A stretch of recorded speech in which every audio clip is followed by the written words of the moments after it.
Dalam gereja Katolik, kita mengenal ada 3 macam panggilan hidup. Yang pertama, yaitu kaum tertahbis atau sering disebut dengan klerus. Mereka ini adalah kaum rohaniwan. Lalu kemudian juga panggilan hidup dalam hidup bakti. Mereka ini ialah para biarawan atau biarawati. Dan yang ketiga adalah kaum awam sendiri, yaitu mereka hidup berkeluarga. Inilah 3 kelompok panggilan hidup dalam gereja Katolik, baik yang tertahbis atau klerus, hidup bakti para biarawan biarawati, dan juga kaum awam, yaitu umat beriman selain kaum tertahbis dan hidup bakti. Nah, kita akan coba untuk melihat satu persatu dari 3 macam panggilan hidup tersebut. Yang pertama adalah kaum klerus atau kaum tertahbis. Di sini, di dalam gereja Katolik, ada 3 tingkatan tahbisan. Yang pertama adalah tahbisan diakon atau sering disebut dengan diakonat. Tahbisan diakonat ini adalah tahbisan untuk seseorang. Kalau anak-anak perhatikan yang dari seminari lalu menjadi seorang frater, lalu kemudian sebelum mereka ditahbiskan menjadi imam, mereka ditahbiskan terlebih dahulu menjadi diakon. Lalu kemudian setelah itu baru ditahbiskan menjadi imam. Ini disebut dengan presbiterat. Jadi presbiterat ini adalah tahbisan untuk seorang imam. Dan tingkatan yang ketiga adalah tahbisan untuk seorang uskup. Itulah yang disebut dengan episkopat. Jadi dengan demikian, tahbisan dalam gereja Katolik itu ada 3 macam. Tahbisan diakonat, tahbisan presbiterat, dan tahbisan episkopat. Lalu kemudian, apa yang menjadi tugas dari kaum klerus ini? Tugas dari kaum klerus ini, kita melihat yang pertama adalah mereka memiliki tugas utamanya adalah mewartakan kerajaan Allah melalui pelayanan sakramen-sakramen. Jadi yang memberikan sakramen-sakramen di dalam gereja Katolik itu adalah 3 tahbisan ini. Lalu kemudian juga mereka menjadi pemimpin dari umat, menjadi pelayan dari umat. Mereka bertugas untuk sebagai pemersatu umat dalam komunikasi iman. Merekalah kalau ada umat yang memiliki kebingungan, memiliki kekurang mampuan dalam hal komunikasi imannya, merekalah yang memiliki tugas untuk mengembalakan ataupun menjadi pemersatu umat dalam komunikasi iman ini. Kemudian setelah tahbisa para klerus atau tertahbis, kemudian panggilan yang kedua adalah kelompok hidup bakti, yaitu kaum biarawan biarawati, para suster, para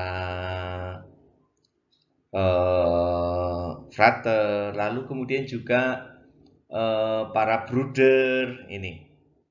Ya, mereka ini adalah orang-orang yang memaknai hidupnya dalam kehidupan membiara.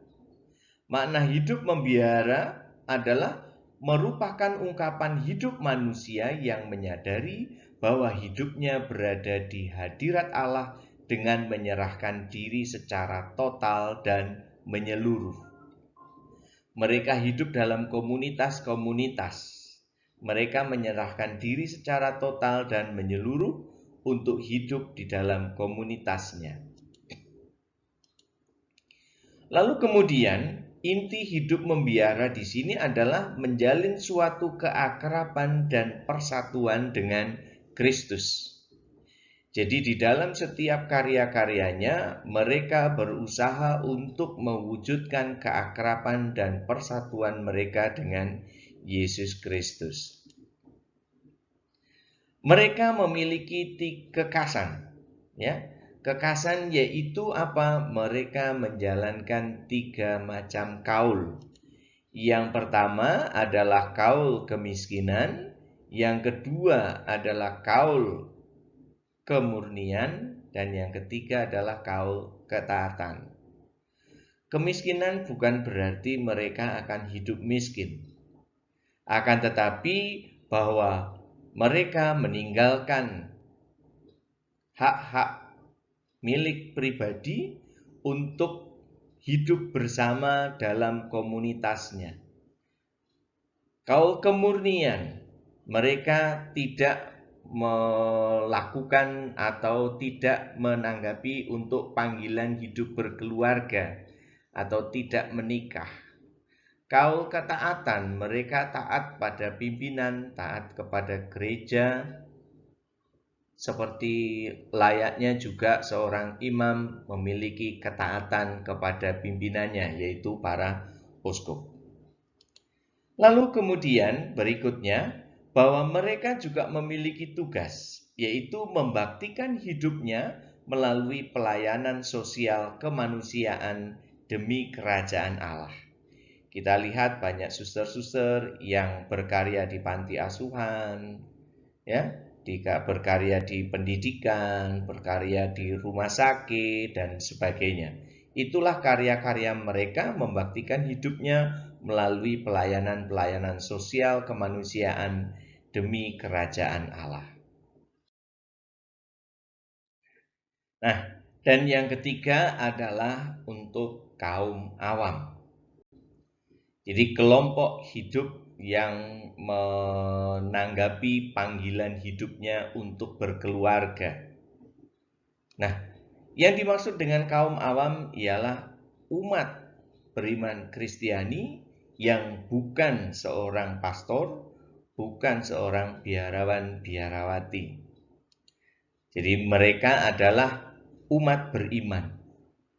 Mereka memaknai bahwa panggilan untuk menjadi rekan kerja Allah dalam melangsungkan karya penciptaannya demi perkembangan hidup dan berlangsungnya generasi hidup manusia. Dalam kitab Kejadian, manusia diberi tugas oleh Allah untuk beranak cucu. Nah, disinilah kelompok yang menanggapi panggilan hidup berkeluarga inilah untuk juga melaksanakan menjadi rekan kerja Allah dalam kelangsungan perkembangan dan berlangsungnya generasi hidup manusia. Lalu hakikat dari keluarga, mereka hidup berkeluarga. Keluarga adalah sebuah persekutuan, yaitu merupakan sel kehidupan masyarakat, tempat utama dan pertama juga bagi pendidikan iman anak. Maka dari pernyataan mengenai hakikat keluarga ini, maka keluarga memiliki peran yang sangat strategis sebagai tempat yang utama dan pertama bagi pendidikan iman anak. Dengan demikian, keluarga menjadi sel kehidupan umat beriman bagi masyarakat pula. Tugas seperti halnya juga panggilan sebagai seorang imam maupun panggilan hidup bakti sebagai seorang suster atau bruder yang memiliki tugas-tugas, demikian juga panggilan hidup sebagai awam ini untuk hidup berkeluarga juga memiliki tugas, yaitu pertama mewartakan kerajaan Allah di tengah keluarga, Ecclesia Domestica. Jadi mereka berkeluarga tetap juga punya tugas untuk ikut serta mewartakan suasana kerajaan Allah di dalam keluarga mereka masing-masing. Lalu kemudian dari keluarga itu yang memancarkan suasana kerajaan itu, berarti juga mewartakan kerajaan Allah di tengah masyarakat dan juga pelayanan di dalam gereja. Nah, ini adalah tugas-tugas dari kaum awam. Nah, anak-anak yang terkasih, dari apa yang sudah Pak Atrik sampaikan tadi, maka kita bisa menarik beberapa kesimpulan.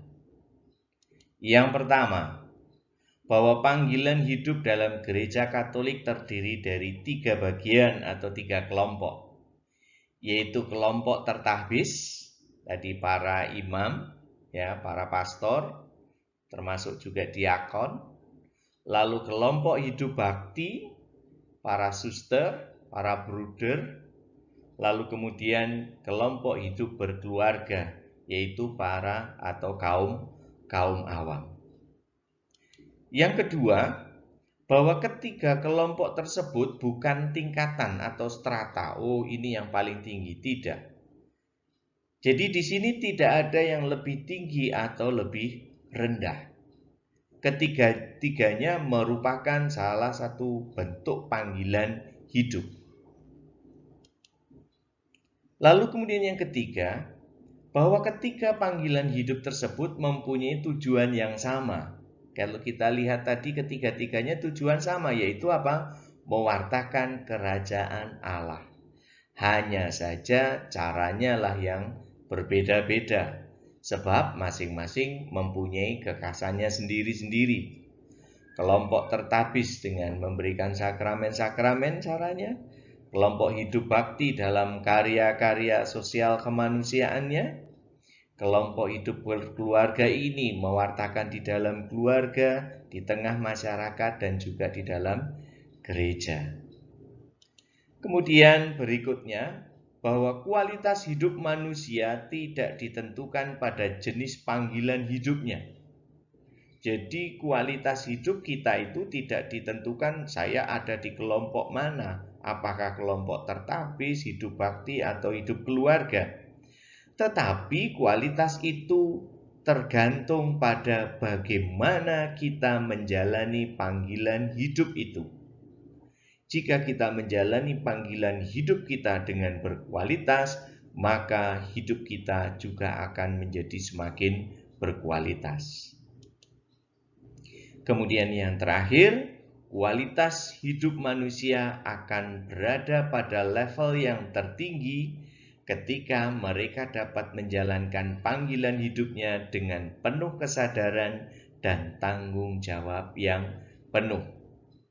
Kalau panggilan hidup berkeluarga, maka ketika mereka dapat menjalankan hidup keluarganya penuh dengan kesadaran dan tanggung jawab, maka kualitas hidup manusia akan berada pada level yang tertinggi. Demikian juga untuk panggilan hidup sebagai tertapis maupun hidup bakti. Nah, demikian ini anak-anak yang terkasih yang dapat Pak Atrik sampaikan. Semoga dengan penjelasan ini menjadi langkah awal bagi kalian untuk menyadari dan memahami akan pentingnya pengetahuan kita tentang panggilan hidup di dalam gereja Katolik.